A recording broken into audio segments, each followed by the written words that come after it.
coffee. Hello, everyone. Hello. Anyone who's going to join us tonight, just want to say hello and welcome.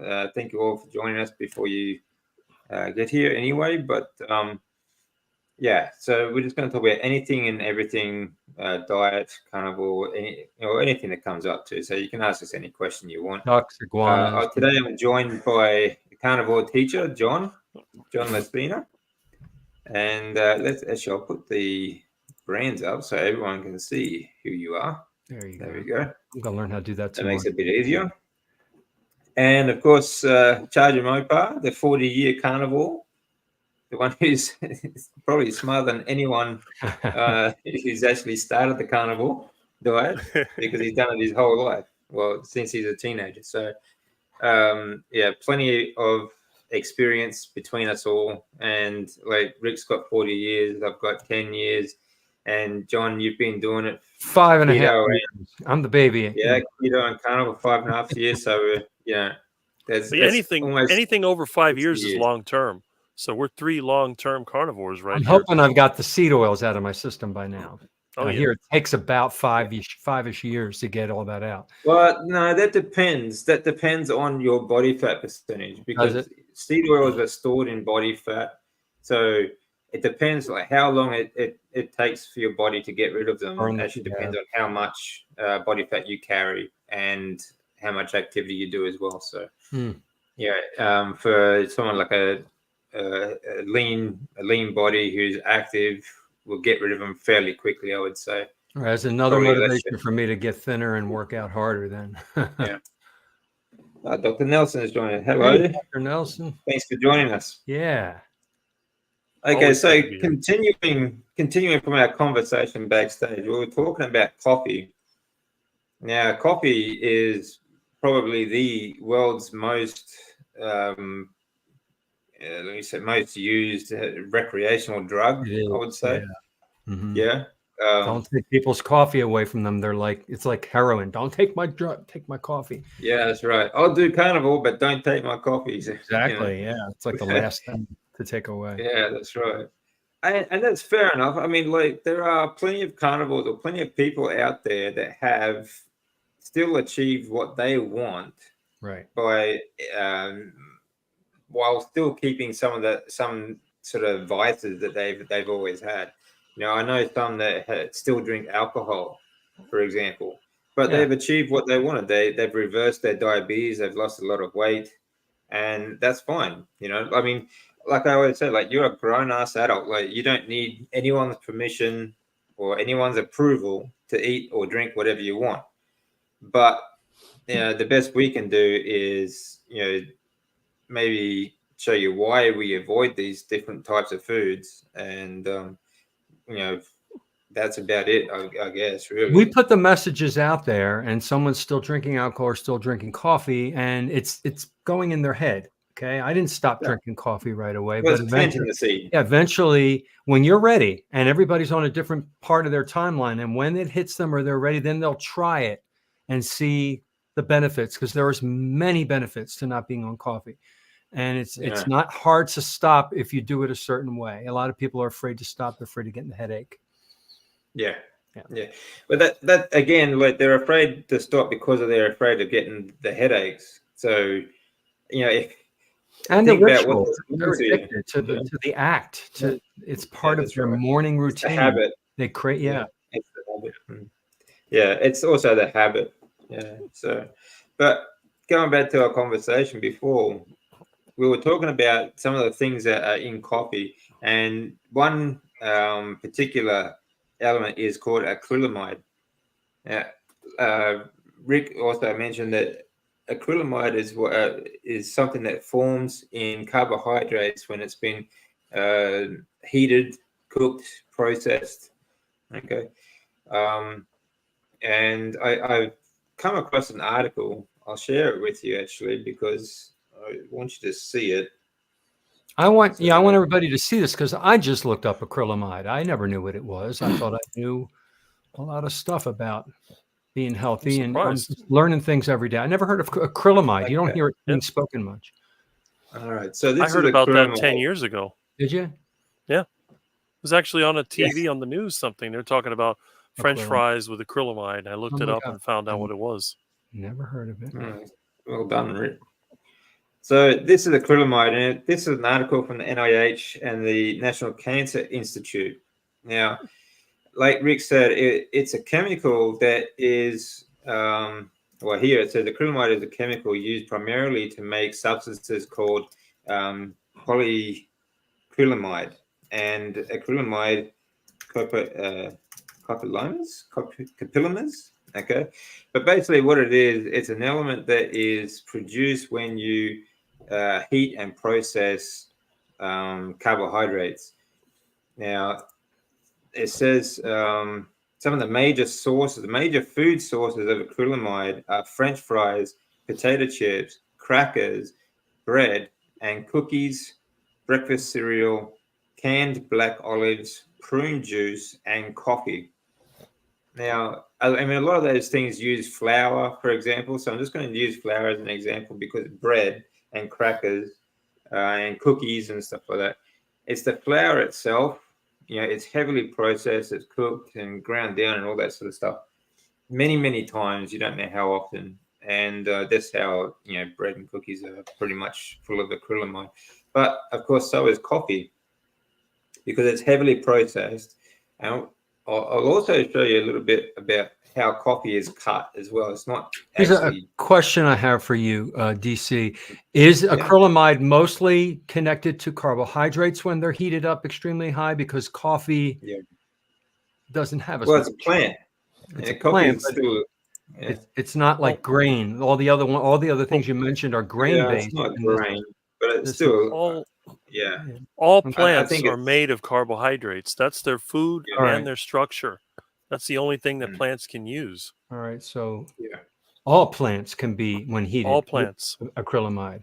Even a piece of wood, anything fiber or whatever, because fiber is just another form of carbohydrates. Right. Because what do plants do? They take carbon dioxide, they take water, and they use minerals like nitrogen and phosphorus and potassium, and they do photosynthesis. So plants make their own food. We talk about fertilizers, plant food, but it's not plant food.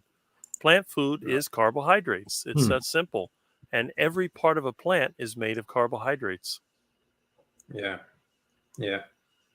So, pretty much any plant source sort of foods that is processed is going to be full of acrylamide. And even, I think there's probably going to be a certain amount anyway, whether it's processed or not. Anyway, is there an association between acrylamide and cancer? Okay. Studies in rodent models have found that acrylamide exposure increases the risk of several types of cancer, in the body. Acrylamide is converted into a compound called glucosidamide, which causes mutations and and damage the DNA. Now, it directly damages your thyroid as well, and damages your which would obviously damage your hormone production and things like that as well. So I think this is just one really, really great reason to give up coffee, to stop drinking coffee. Another good reason to give up coffee. Another good reason. I'm going to make a video on it. You do feel a lot better. I think you feel a lot better when you're not drinking coffee. I know when I gave up coffee, like beforehand, I never drank a lot of it, but even 1 cup a day, I found that I got a lot of esophageal mucus when I was speaking, and I couldn't speak or couldn't do a podcast without a glass of water next to me so that I could clear my throat. Wow. Interesting. And it's things like that. So plus I think I wake up a lot more alert now without coffee than I did like after drinking coffee before as well anyway. So how about you guys? Rick, you don't drink coffee, do you? Rick, did you ever drink coffee? I always hated it. I hate the smell of it. I always associate coffee with like the office and school, which is one of the places I didn't like being in, because that's usually when I was in trouble. And I always had a coffee breath, right? Yeah, and then on top of that, I associated with cigarettes, which is another thing I hate. So it seemed like coffee and cigarettes always went together. So every time there was Well, coffee, I just wanted nothing to do with it. actually, now you mentioned that, Rick, it's actually the acrylamide in cigarettes that is linked to the cancer, the cause of cancer and Wow. lung cancer. Wow. Yeah. Well, that and the Like- nitrosamines. There's nitrosamines that are generated when you burn tobacco.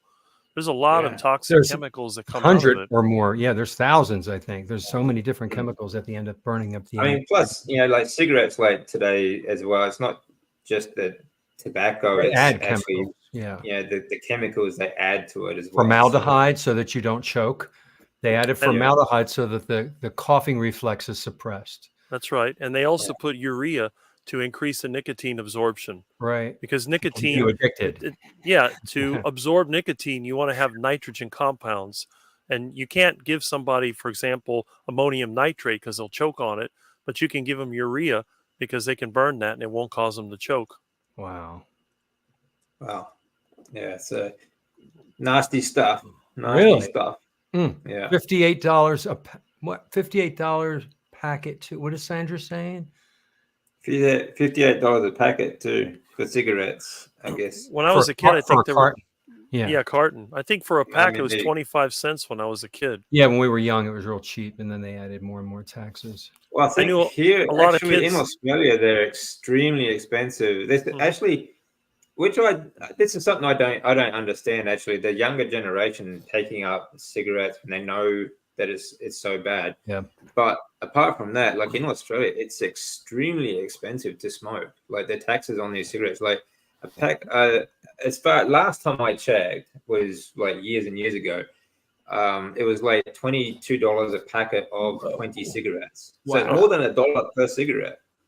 And the average smoker in Australia spends $10,000 to $15,000 a year smoking. That's crazy. And most of them are poor people too. So Right. That's the sad part. they've always got money for the cigarettes. And the demographic is poor. And then if you go a little deeper in research, at least here in the US, if you go to the 7-Elevens, the Circle K's, all the convenience stores, they're all glass in the front, and all the advertisements are down low, almost at a child's level. Yeah. They're advertising to children.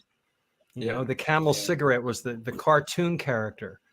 Well, when we Well, were kids, they used to in have candy cigarettes. Remember Yeah. those? Yeah, I remember. Yeah, They blow out that's the right. sugar. Yeah. Yeah, that's right. Yeah, I remember those. Actually, we used to get them when we were kids. Yeah, you'd always, they'd always pretend that they're smoking. Like Right. it's a cool thing.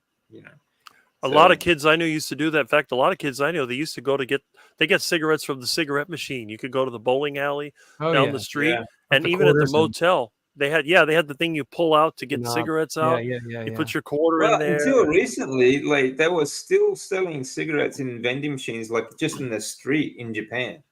I can see that. Yeah. Like just open the street, like they got vending machines every. And When I was there, it was years and years ago. So many Japanese smoked. They Mhm. were Oh, so yeah. many smokers everywhere, and they didn't have any laws that we now have in place. I don't know if they do now, where you can't smoke inside or in restaurants or anything. They smoked everywhere, in the elevator, everywhere. It was disgusting. Yeah. When I first went there that was just pretty recent, actually, 2003. When I first went there, like the difference between smoking and non-smoking in the restaurant was like a half curtain. Mhm. That was it. Smoking. Yeah, so like it'd just be a booth right next to you, it'd be smoking, and this is non-smoking. But actually, since then, the last 10 years, or I should put it last 15, I suppose. They've gotten rid of a lot of that. It's no smoking in all restaurants and whatnot now. Unless you go to something like an izakaya. They have like private rooms for you to eat in, and then you can smoke in those. But apart from that, yeah. And I think last time I went, actually, it seems to me like there's less and less people smoking in Japan. Whereas in Australia, and it's really still very dirt cheap to do it in Japan. But in Australia, it's really expensive, but more and more people are doing it. Oh, wow. Are they vaping as well in Australia like they are in the US? yeah, vaping is really absolutely. taking off with the youth. Yeah. And then especially the younger ones. I see people in their 30s and their 40s vaping. They have the thing in their hand and they do it inside. They do it in places that you're not allowed to smoke because it doesn't fill up the room with smoke. Right. Yeah. And I feel so bad for them. I'm like, how terrible. I mean, they're getting like 3 times the amount of nicotine because they're vaping more and more and more. It's not like a cigarette that you smoke it, you put it out. You have to light up another one. They just keep. I know some people sort of make their own vapes as well, where it's just steam and stuff. But for the generally speaking, like most of the oils, most that do vape, they buy all these different colors and different oily ones and things like that. So really bad stuff.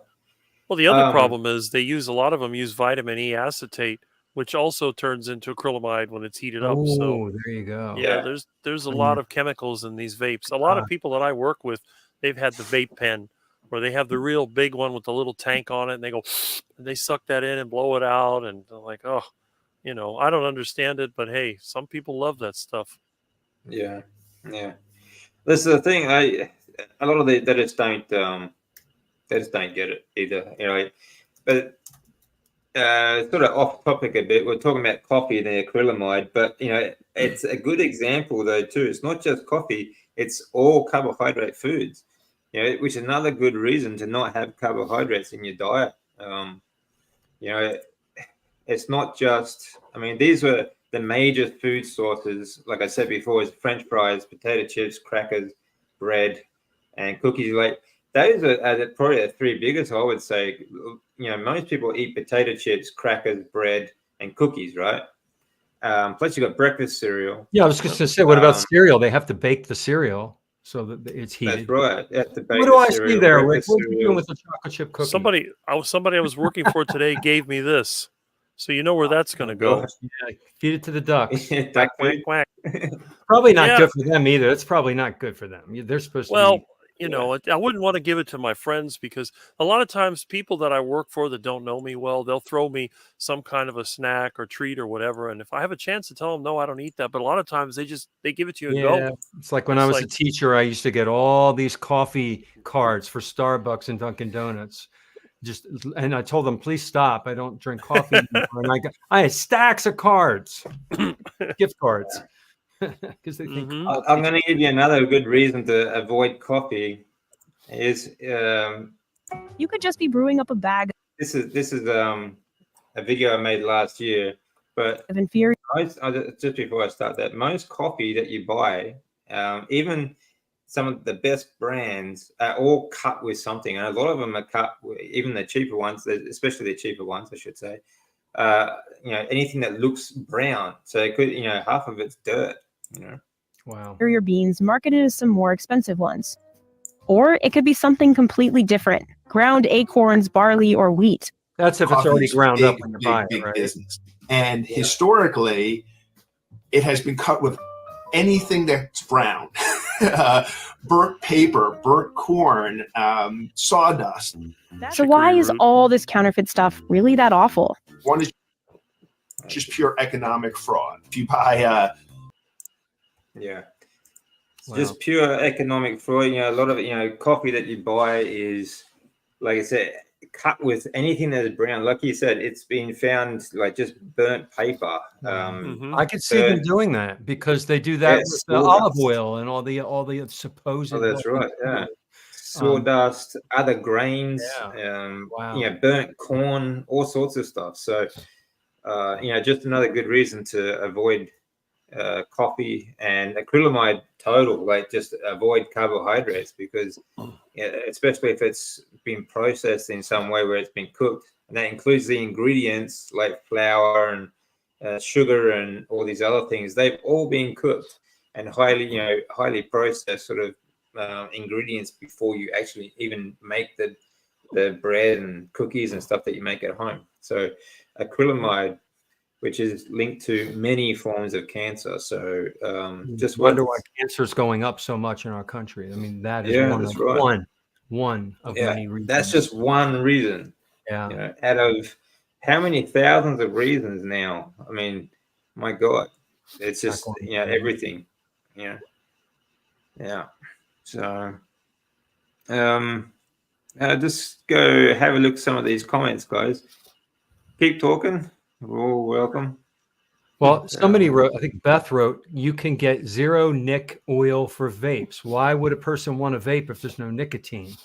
Just act. That's a good point The too. act of inhaling it and exhaling it. Yeah, it's a down. habit too, though. You know, like the hand to mouth Hand to action. mouth.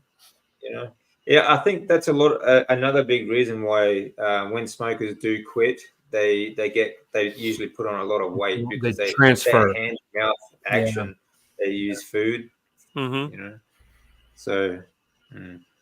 They have to replace that gaping hole with something, and Mhm. sometimes it's another bad habit. So they have to learn that's how right. not to replace it. You replace it with something healthy. Go exercise. Fill the Mhm. hole with something. Yeah. It's hard. Yeah, that's right. They need to create like healthy habits Positive, to replace the right. bad habits. You know, And it's hard at first, but then it gets easier if they stick to it. And then the health I benefits. can buy an ounce of silver and still have the silver at the end of the day. Yeah, that's right. Yeah, yeah. For the price of cigarettes and coffee, for example. Yeah, you think about how much people spend on coffee. And How much I'm going to say, like, there's a big difference also between the stuff you drink at home, even though, like, what we're just talking about, the stuff at home is still not healthy. No, it's not. It's still going to be better than the stuff that you get at Starbucks. When I drank coffee at home, I told you I ground my own beans. I thought I was doing better. And I would buy a bag of organic ground beans. And they were $12 to $14 a bag. And that bag would last me about 2 weeks. And then I would have 2 or 3 cups of coffee a day. I use my own grinder. I use my own French press. So it was way cheaper and I thought healthier. But still not good. Well, you think you're doing the right thing. Like these are natural beans, so grind them up at home, and as long as they don't use plastic, it'll be okay. And that too, what you drink it out of. A lot of people are drinking it out of those paper cups lined with the waxy plastic at Starbucks. They don't. Mm-hmm. Yeah, that's right. Yeah, that's another good thing. It's not just that. It doesn't matter what coffee it is you get from Starbucks. Okay, even if you just get in a ceramic cup, a black coffee, it's still going to be full of acrylamide. Acrylamide, yeah. But most people get their lattes and all these other drinks and these frappuccinos. It's sugar. That are full of seed oils as well. Seed oils. They literally dose them up on seed oils. Even the ones that don't have sugar, they use sweeteners. And they're paying $5, $6, $7 for one. Yeah. For one. And the lines are out the door. The lines are out the door to Starbucks. Yeah. I have a lot of Starbucks gift cards. You want some? Not unless they sell steak. Yeah. Even then, I don't think I'd trust them. They probably chuck seed oil on that to cook it. Yeah. Well, I can go into Starbucks actually and buy like mugs and things that aren't food related that they sell. I've only gotten one thing from Starbucks. There's a Starbucks down the street from here, and there's wild chickens in the parking lot. So I've gone to Starbucks to get chicken. So that's the closest I've gotten. Have you actually grabbed them? Oh, I grabbed the chicken. I got my van handy or my truck, and I got a bag. What people and I get see some. when they see I get some corn or whatever, and lure them over there, and throw a bag over them, and grab them. That's great. I need to So have a little video. I got some videos of some of the wild chickens around here, but I put one up of catching a chicken, and YouTube took it down, so I haven't put any of those for a while. Yeah, gosh. Because what I do, I get them. YouTube keep picking on you, Rick. I don't know. I had a duck fight. They took that down. I made a video about a couple of things. I don't know. Sometimes they just take it down, and then other times they don't. It's weird. I've said the word poison and toxin, in discussions on Twitter and on Facebook, and sometimes they'll ban me for 24 hours just because the word poison. I typed it. I got banned from YouTube years ago because I was talking about cigarettes in England, and I said the word they used to describe a cigarette in England, and they banned my channel. It's just a 3-letter word. I mean, it's like, what's the big deal? Because I have a friend that was from England. He kept telling me, FAG. I'm like, what are you talking about? It's a cigarette. I think they still use it. Yeah, smoking a fag has a big difference. It's a big difference between America and England.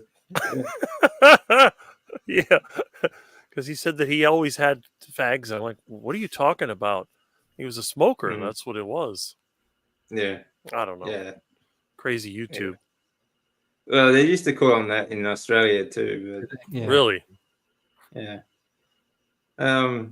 This is good. Yeah, Josephine, it's always good to keep trying. I mean, like, I know it can be very difficult to give up a habit, especially one that a habit that you've had for a lifetime.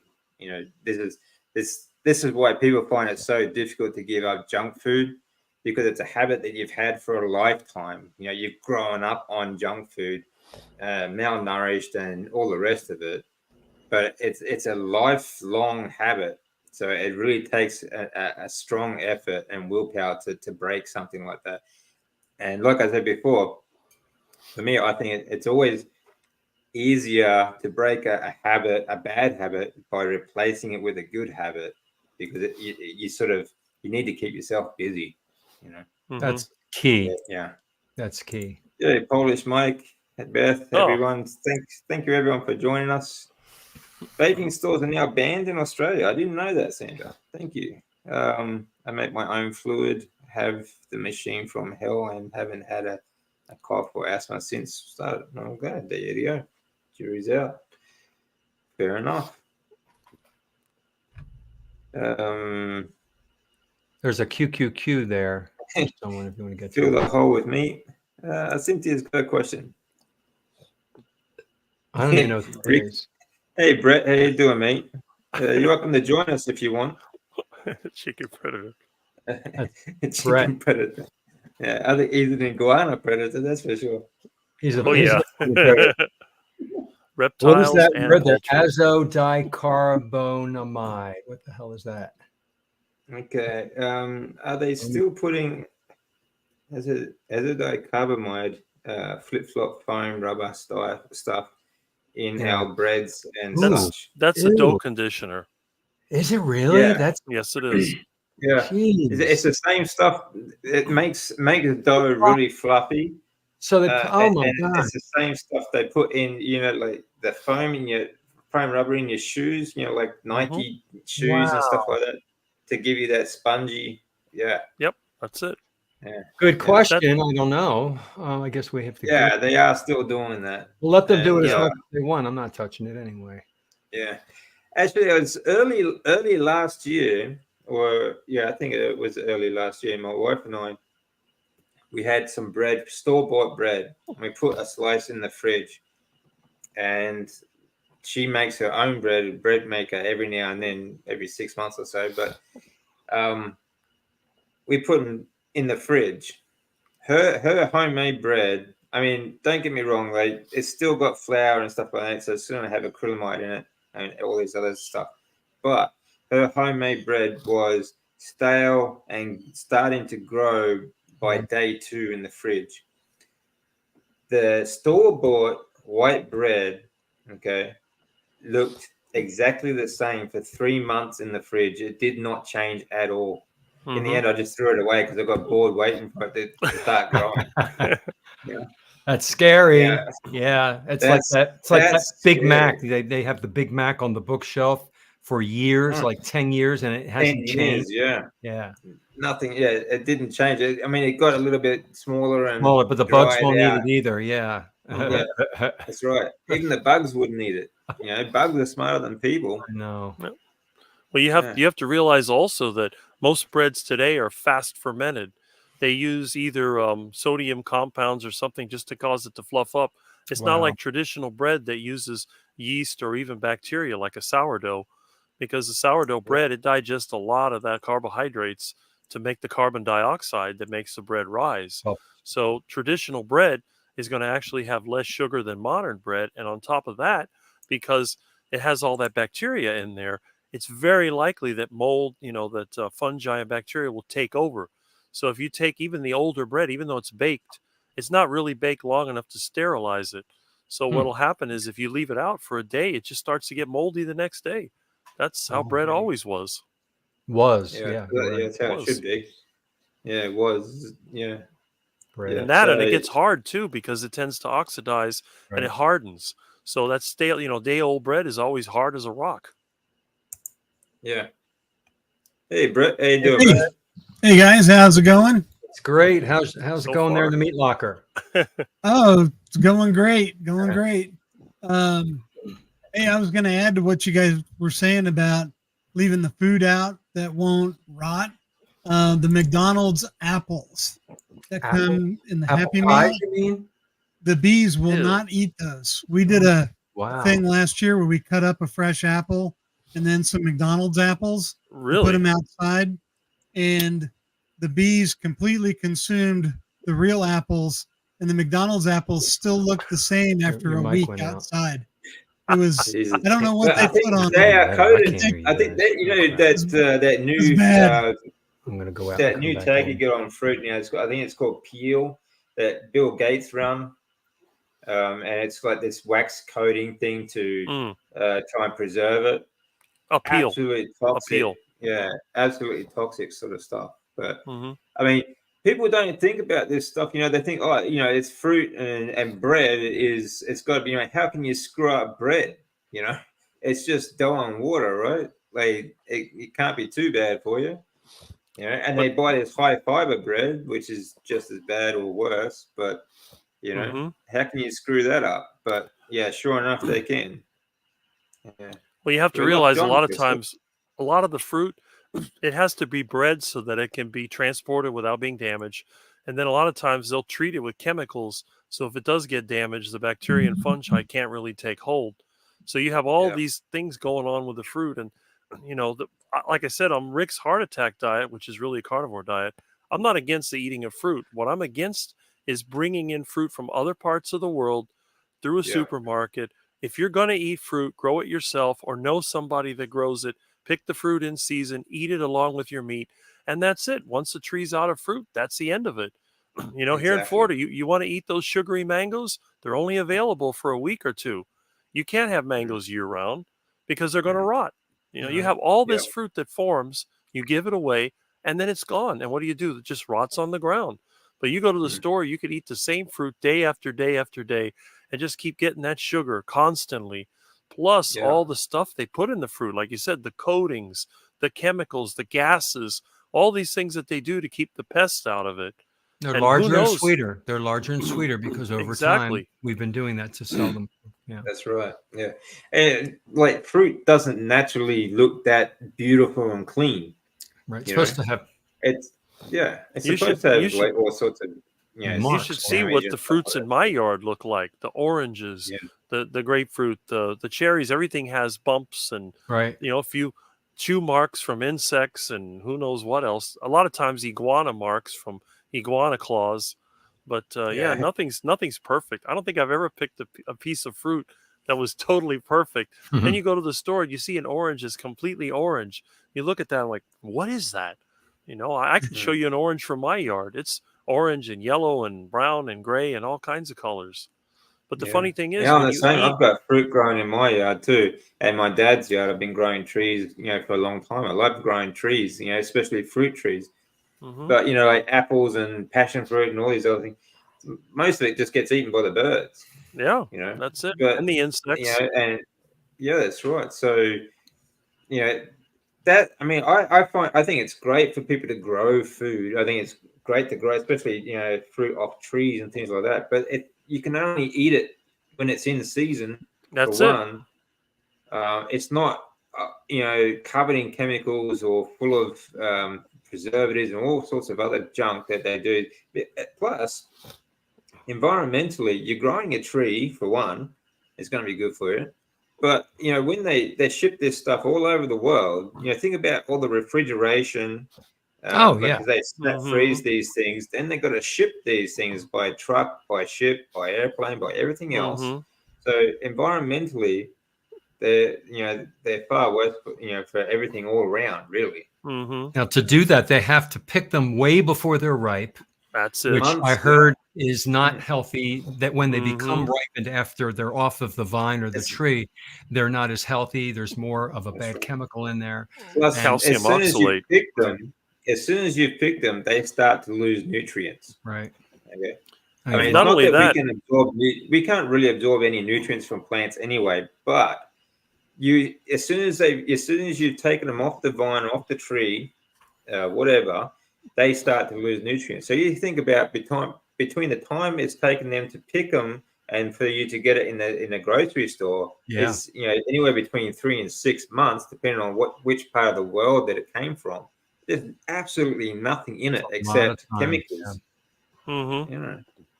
That's right. So, it's just it's not worth just it. wild to think that you could be eating an apple that's 3 to 6 months old.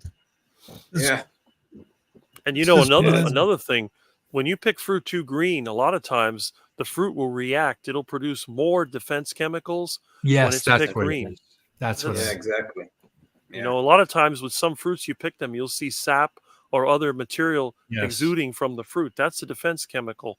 You want to wait until the fruit is ripening on the plant. And if you ever look at a fruit tree, nothing eats the fruit when it's green.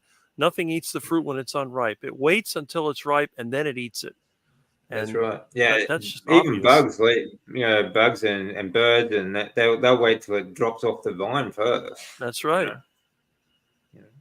Yeah. I bought some Spam food earlier today. Don't worry, not for me.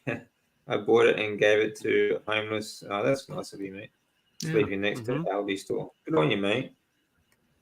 You know, like even like tin meat is gonna do you in a pinch, and I think like I have some tin meat stored in the garage for prepping purposes. But it's good to have fishing equipment too, so you can go fishing and get your own food and things like that. But tin food will do you in a pinch, and I have been a prepper ever since the earthquake. I always like to have food stores that are readily available for anything that happens like that. So, frozen meat is my main prep.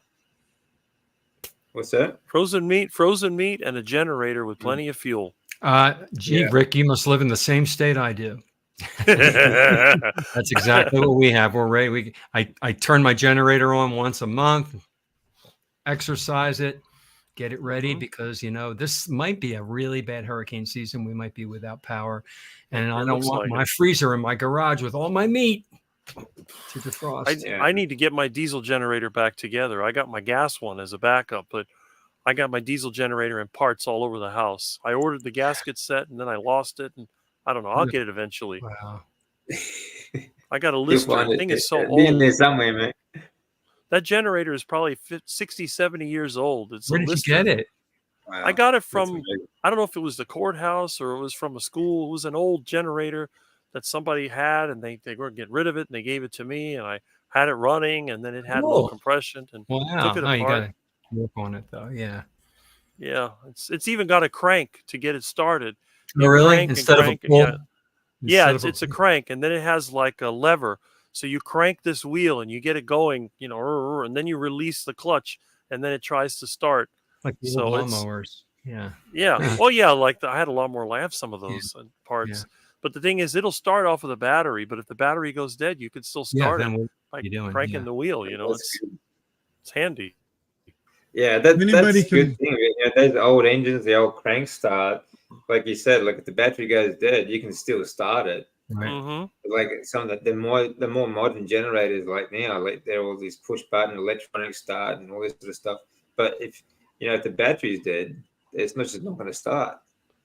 The other problem is that most of the new generators do not have a permanent magnet, or they may not even have an electromagnet. They're using a capacitor exciter, and they go bad. Those capacitors can fail, and then your generator will run, but it won't produce any power. Yeah. So it's a good idea to keep a spare capacitor, or like I do, just use the old generators, have that as a backup, because they always work. Yeah, that's good. Yeah, it's good if you can do it. I mean, I think everyone should be a prepper, not just for.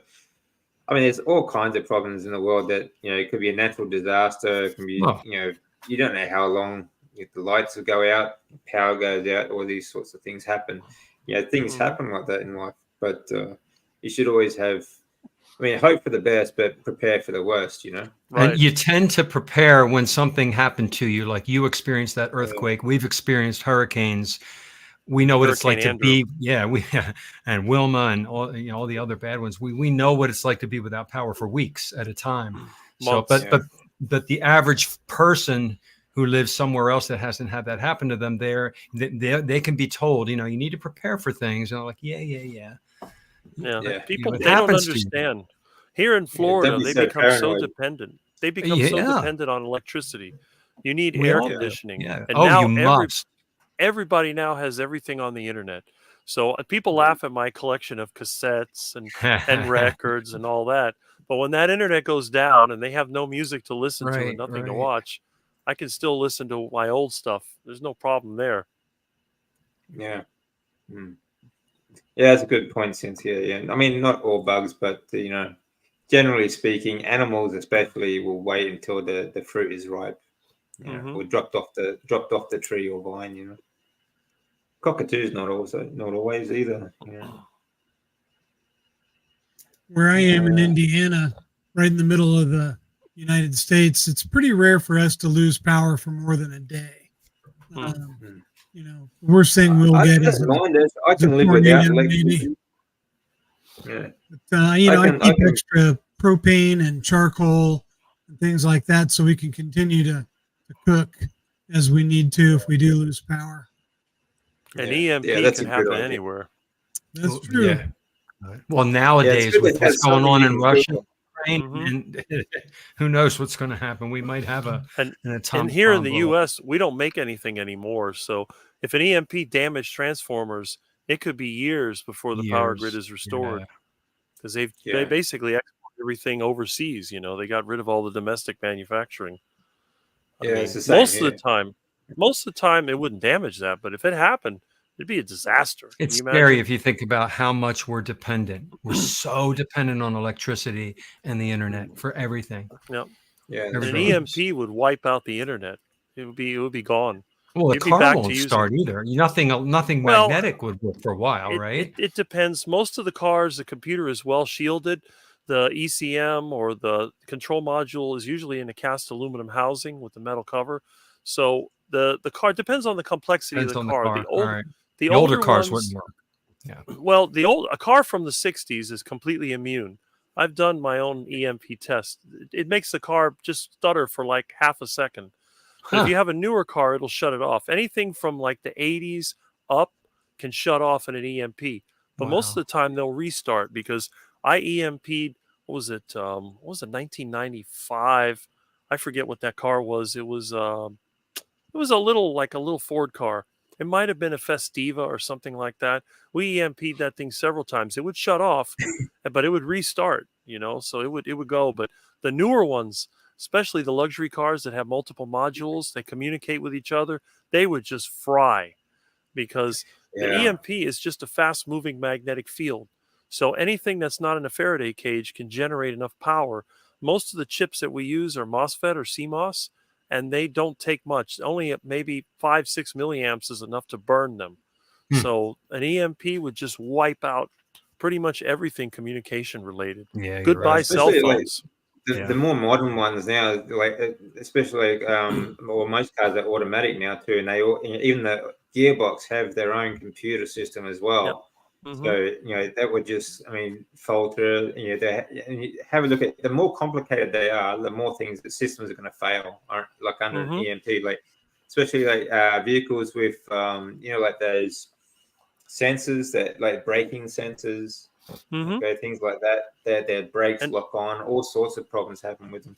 But think about the electric cars too. Oh yeah. And it's not just the cars. Fail. Think about all the farm equipment. It's all electronic now. Air traffic controlling, traffic lights, trains. Our communication system, airplanes, everything is going to come to a grinding halt. Trucking. If we go there. Yeah. Big time. Yeah. Pretty much every car from 2000 and up probably has anywhere from 20 to 60 computers in it. I'm in the industry, and I'm around these cars all the time, and there's electronic control systems for everything, for the ignition, for the timing, for the transmission, for the airbag system, the braking system, the throttle, the emission system. It's almost endless on the number of computers that are in cars today. You pretty much got to go, like Rick said, pre-80, 85 maybe. Mm-hmm. If it's got an ECM, an electronic control module in it, it's susceptible. Mm-hmm. You know, if you're running something with a 1972 Chrysler electronic ignition, you know, you can start that thing with a screwdriver and go. As long as your battery's up, you can start that thing. If you have a 69 Charger like I do, there are no computers whatsoever. The only electronics is in the AM radio. Right. I had a 69 VW Bug that I played with for a while.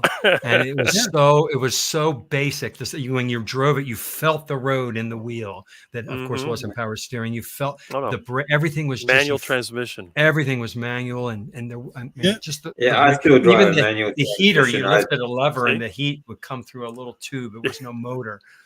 Yep. You know, the windshield washer was exhaust, tire pressure. It was cool. Mm-hmm. Yeah. Yeah. I mean, like they're so basic. Like even the old windshield wipers ran on a vacuum, right? Yep. rather than electronics. Yeah. Mm-hmm. Yeah, but very reliable. I mean, like you said, like these days, like an EMP would wipe out most transport. That's it. Yeah. And the communications, that's the worst part. Everybody has a cell phone. Everybody's using the internet. And most people I know, they live on the internet. Their entertainment, look where we are now. Exactly. Yeah. Like especially now, people freak out when they don't have their mobile phone for one day. You know, right. Especially the younger generation, because they were brought up on this thing. They live on this thing. I know. I taught those kids. Like drugs, like junk food and stuff. Like for them, that is a lifelong habit. We've lived without it for years, and it came into being as I don't know how old you were, but when did they become prevalent? Like 2008, when everybody started getting a smartphone. 2009. It's not that long ago. Cell phones started really in the 1990s. Right, I had big one. Brick phone. Yeah. Well, that was the 80s, but it was the 90s. They got cheap enough. In the 80s, it was still for rich people. Maybe Donald Trump, and then the car phone, government. Yeah, and the car phone. I got a collection of those old phones. Do you really? Yeah, because I was in technology back in the 90s. I started my first business doing networking and stuff like that. And I always had a phone. Everybody I knew had a phone. I remember if your car had one of those antennas, it was a status symbol. They used to sell fake ones. So they did. I was just getting ready to say that. They sold fake ones. I had a CB antenna for the longest time. I used to have my CB. I still have a CB in my truck, my van, my car. Yeah. I still use it. Yeah. I remember the 90s, the people that put those fake car phone antennas on their cars. That was hilarious. Yep. Yeah. Like as a real status symbol. Then there were the beepers. Everybody had a beeper. I still got mine. I never had one in my life. Oh, I had it. It was. Then you had to run to a phone and try to call somebody. That's why the payphones lasted as long as they did. Once the beepers went away, you needed to pay. You're right. You had to go to some payphone. We always had a dime. I always had a dime in my pocket just in case. When I was a little kid, and then later on it was 2 dimes and then a quarter, and I remember that. So thanks for joining us, everyone. As you can see, you've got 4 old people here. And we're not talking about nutrition anymore. Well, it's good because I got to go to another live in a few minutes. So, I figured I'd say what I had to. And then I got to go to the Keto Cookout. That's my next one. Cool. Yeah. And then I'll see you tomorrow night, both of you guys. That's right. That'd be great. At least they're calling me now. I'm not left behind. You guys are showing their age, yes. Yeah, talking about car phones. I think most kids today wouldn't know what you're talking about. They wouldn't know what a payphone is. Right. No, that's right. Unless they go to my front yard. Use an actual phone. It's the dial or the push button. They don't even know how to use. Have you seen people how they use the phones today in society? They're even older people. They take the phone, they put it on speaker, and they sit here and they talk. Yep. And I'm looking at them like, what is wrong with these people? This is how they're driving like this, and they're doing this, and they're talking. They're holding it up in restaurants, in public, talking out. Oh, what disturbs me is that they can't put it down long enough to even cross the damn street. I agree. They have no idea where they're going. They got their face in the damn screen, and they bump into people all the time. they can't even put it aside long enough to cross the damn road. Mm-hmm. You know, like seriously, you know, right. that's addiction. It is. That is serious addiction. You know, I just started going back to the gym a couple weeks ago. You see, I've been working out and getting back into the groove, and I'm amazed by how many people are on their cell phones in the gym while they're working. I mean, they're between sets, resting their muscles for 30 seconds, and they have to look at their phone. Yeah, I've seen that. I mean, the problem is they're not resting for 30 seconds. They're resting for 10, 20 minutes. 20 minutes. You know? Speaking of time, I'm gonna jump out for now, but all right, Rick, I'll be back tomorrow. Right, I'll see you. All right. Take it easy. I need to jump out too, guys. So it was nice guys. talking to you, and we'll catch you again sometime soon. All right. We'll be wrapping up soon anyway. So thanks for jumping on, Brett. Good to see you. See you, mate. Yeah, he's right. You know, Brett, it's like you go to the gym these days, and unfortunately, they do a set, and they'll be looking at the phone for another 10, 20 minutes before they do another set. Like, yeah, I used to go to a gym before COVID. I quit after COVID. I have my thing I do in the house now, but I actually joined this gym that they're building. I got a real cheap price, so as soon as it's done, I get to start going there. But I saw that it would really piss me off too. They would sit there on the phone, they'll do a set, and then they'll just sit there on their phone. I want to get on that machine. Yeah. And they're sitting there, and I'll go around and do like 2 or 3 others. They're still sitting there and they haven't done anything. Yeah, that's right. Yeah, it's really annoying. Yeah, it's very frustrating when you want to use something. I don't mind if someone's using it and like, okay, they just got there before me, there's no big deal. But if they're just sitting there for half an hour because they're playing on the damn and then phone, you have to say, "Can I work in with you?" or whatever. And I don't want to work in with them. I want the machine myself. Yeah, I just want to get it done and go. You know, I don't like working in with people. Yeah, that's right. I'm an introvert when it comes to the gym. I want to get in. I want to work out. I want to get out. Yeah, I'm the same exactly. When I'm busy, they have to wait for more reply. Yeah, simple as that. You know. I don't even. I take a phone. I do have a phone, just a text phone, like a prepaid text phone that I use, but I don't take a phone when I go out. I don't want to be disturbed. I don't. It can wait till I get home. Yeah. You know? It can wait till I get back from the gym. It can wait till after I'm finished doing what I'm doing. There's nothing that important that it's going to happen that is going to disrupt what I'm doing. There was one time in my life, 2 times in my life, when my mother and father were ill, and they were kind of dying, and they lived up in another state, and I put my phone on, make sure that I had to have it with me for my brother to call me. I needed to find out stuff right away, or if I had to hurry up and get up there. That's it. That was the only time I absolutely had to have the phone, and it was a convenience to have that. But, you don't need it for all these other reasons. They're getting their little dopamine hits from their little text responses, the likes on Facebook. They're getting hits of dopamine. Yeah, that's right. Yeah. And again, like it's the blue light stuff that comes from these phones too. It's the dopamine addiction as well. So, hello, Copper's Kitchen. Good to see you. So we're finding another thing that bugs John besides bad grammar. This person knows who I am a little too well. There's a lot. I have a lot of little pet peeves. I mean, we all do, but I agree with I'm a very auditory person, so certain things bother me. Certain sounds I can't stand. I have to mute things, and I don't know. Yeah, I get that way too. Certain sounds they tend to grind you. Like nails down a chalkboard. And smell like when people wear a lot of perfume and cologne. I can't stand it. Oh, that's bad. Yeah, I don't like that. Yeah, that's actually bad. I find that bad too in the gym. Women will come in. They've literally got a cloud of perfume around them that you choke.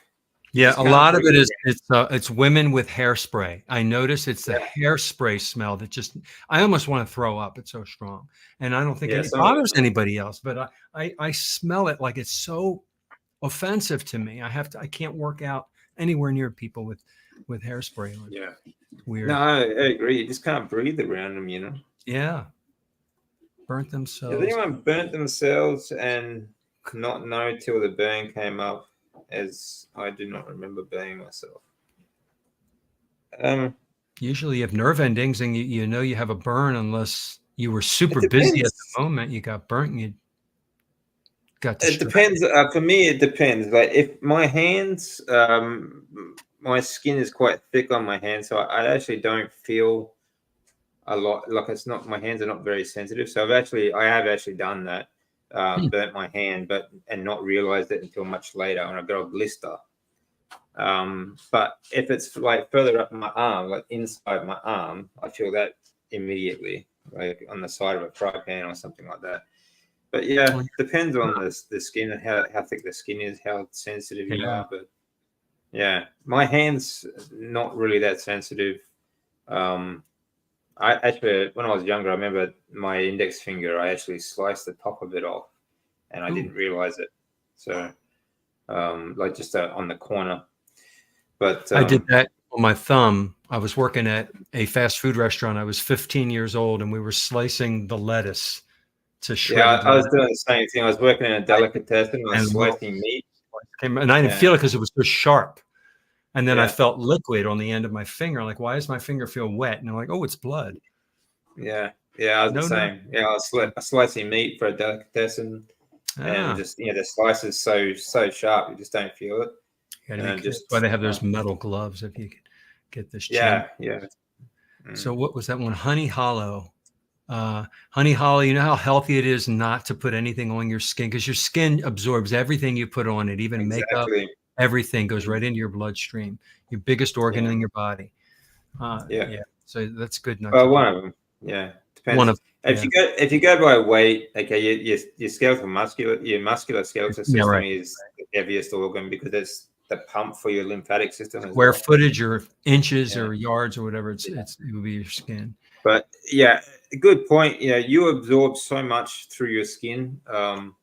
I think it's 60% of what you touch, especially in liquid form, you absorb, and which is quite a lot. It is. Which is why it's so good for us. I mean, to get sunlight because we absorb that red light and all these things that actually help us create hormones like D3 and other things, cholesterol and everything like that. It's just it all works together, but it's because we absorb that into our skin, into our body, So everything that you put onto your skin is, just as important as what you eat, So like chemicals when you're washing your hands, for example, shampoos, cosmetics. Women put so much cosmetics on, like different types of creams and moisturizers and makeup and lipstick and all this sort of stuff that gets absorbed into the body, and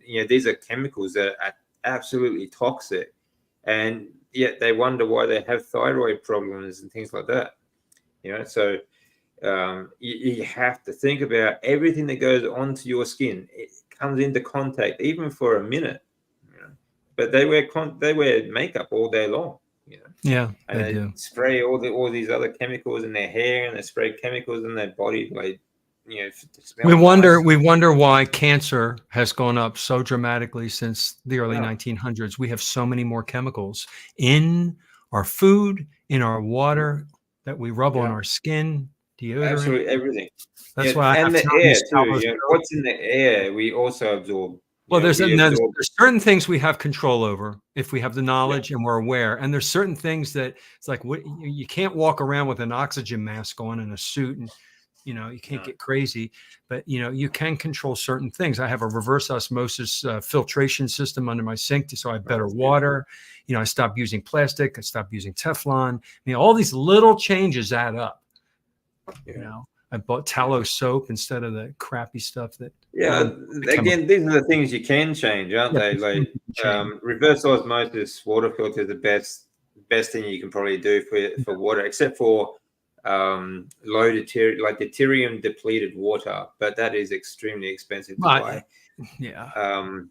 But a reverse osmosis is fantastic, and you can get them cheap. You can also get like a benchtop one as well. Yes, they have the what is that one thing called? It's like a big metal one. You can sit it right on. It's like the top of the line. I thought of getting one, but it took up too much space on my countertop. And then I bought one at Home Depot. I installed it myself, following the directions, and it was $250. That's not bad, is it? One filter every 6 months, the other 3 filters every year. So it gets to be a little pricey, but I'm investing in my health. Well, that's right. Yeah. And there's so many chemicals in water, like especially like tap water. There's not just, I mean, there's PFAs for one, but you also have like so many chemicals from pharmaceutical drugs as well. A lot of them are drugs that suppress your hormones to stop us breathing and things like that. It's all sorts of stuff. It's disgusting. It is. But again, like these are things you can do stuff about, like soaps, chemicals, shampoos, and you can get tallow and natural stuff. And try not to wash your hands too much. I've always been pretty bad, especially the last 12 years. I've been very bad at that. I wash my hands a lot. We were told to do that constantly. That's right. Now, what I used to tell my students is keep your fingers away from your eyes, your nose, your ears, and your mouth. Just don't put your fingers near the inputs. And if you have a bacteria, like if you touch Staphylococcus or whatever, Streptococcus, whatever the virus is, if it's on your fingertips, it can stay there. It's not going to go into your system because you're not biting your nails or scratching your eye. And you wash your hands every once in a while, right? Especially before you're preparing food. But again, all that horrible hand sanitizer, you're killing all the good bacteria off of your fingers. Yeah, that's right. So you want to keep the good bacteria. That's right. That's another problem with you get like those hand alcohol gels and things like that. They kill the good bacteria as well. Yeah. Because we do have good bacteria in our skin. Absolutely. Well. It's not just bad. So just avoid anything with chemicals in it, like on your skin and in your food and water. Everything else, you really can't do anything. You can't do anything about the air. You can't do anything about, most other things. But those things you can control. I mean, you can do a little bit with the air. You can have, air filters in your house. They have HEPA filters. Yeah, but you have to go outside sometimes. Yeah, too, but there's little things you can do with the air. Stay away from smoke or stay away from exhaust, and certain things. But again, you don't have total control over everything. No, that's right. Because you just can't. Yeah. I used to have a good friend who was ultra sensitive to smells. Stopped using all this stuff because of. Thank you.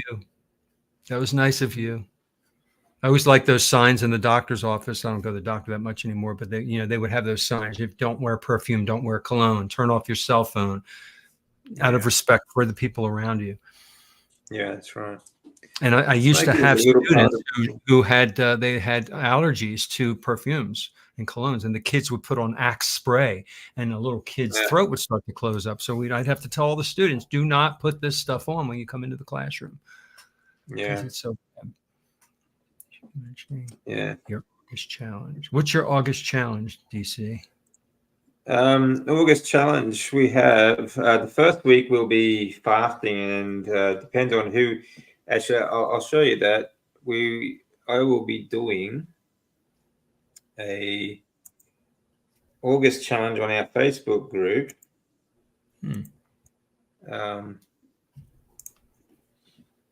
It is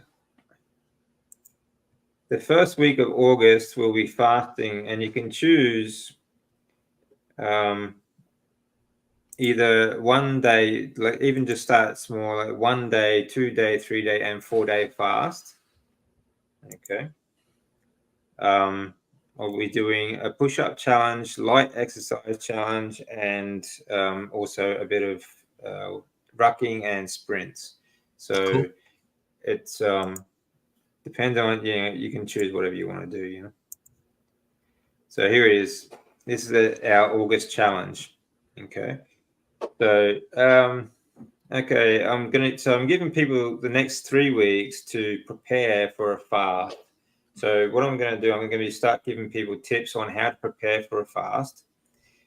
how to prolong the fast, and what to do if you start getting low in electrolytes and electrolyte imbalance and things like that while you're fasting. So I'll be monitoring, as long as people tell me how they are feeling, I can give them tips on how to correct it. So the first week of August will be fasting, be 1, 2, 3, and 4 day fasting. You can choose which one you can stop whenever you feel like you need to as well. It's not something you have to do. All right. Plus light exercise during the fast. I don't want people to stop moving. And the rest of the month will be a choice of rucking or sprints. You can do sprints on the bike if you've got like a stationary bike at home, or you can do running sprints wherever you can, like in the backyard or down the beach or anything like that. There'll also be a push-up challenge. So even throughout the fasting, we'll be doing a push-up challenge from day 1, and it'll be an incremental push-up challenge. So people to do their maximum amount of push-ups on day 1, and every day past that to do at least 1 more push-up than their maximum from the first day. So we're just gonna do that for August. Okay. Sounds good. So and I'll be making some videos, and also there'll be a Q&A for that too. So for the challenge group, and I'll give you as many tips as I can. And if you have any questions on fasting, how to prolong it, how to prepare for it, push-ups, exercise, sprinting, anything like that. So please feel free to ask any questions you may have. Okay. I hate showering. The water smells gross. Yeah. I wonder why it smells gross. What does that mean? Is there something in her water what would cause it to smell? So just within Australia. So Australia's water is really bad. Actually, is it? It's full of so many chemicals. But it's actually there's actually a news story on this I think a couple of weeks back. We actually have like about 140 times the amount of PFAs in our water than America does. Ooh. Yeah. It's horrible stuff. Actually, we have it's full of chlorine. City in Florida that we have here where they have enormous amounts of sulfur, and when we go visit the city, St. Augustine, you can smell the sulfur when the sprinklers come on, because they're pulling them up from the ground. It's so strong, and I wonder if that's the same odor that she's smelling. Yeah, I'd say so. The Australian tap water also has sulfur, fluoride, and all sorts of other chemicals as well. So it's really horrible, dry, hard sort of water. So distilled water, it's very good too. Water that I remineralize yourself. Good. Yeah, basically what reverse osmosis is, right? Yeah. Basically, it just distills the water. Distilled water is fantastic, but again, you still have to remineralize it, because we actually are supposed to get minerals from our water, but we can't get these days, obviously. So it's a good point to always remineralize it after filtering your water. So and a good salt, a good mineral salt would do that. I use salt water all the time. Yeah. Yep. Thank you, Cynthia. Very good. Sprinting and rowing, good. Yeah. Yeah, my reverse osmosis has one of the it's like cycles 1, 2, 3, 4, 5. The 5th one is a remineralization, and then I also add Redmond Relight. I just add little tiny scoop into my. This is what I carry around with me all day. This is my drinking water with ice, and I fill this up like 2 or 3 times a day with lots of ice because I like it cold, and lots of minerals in that.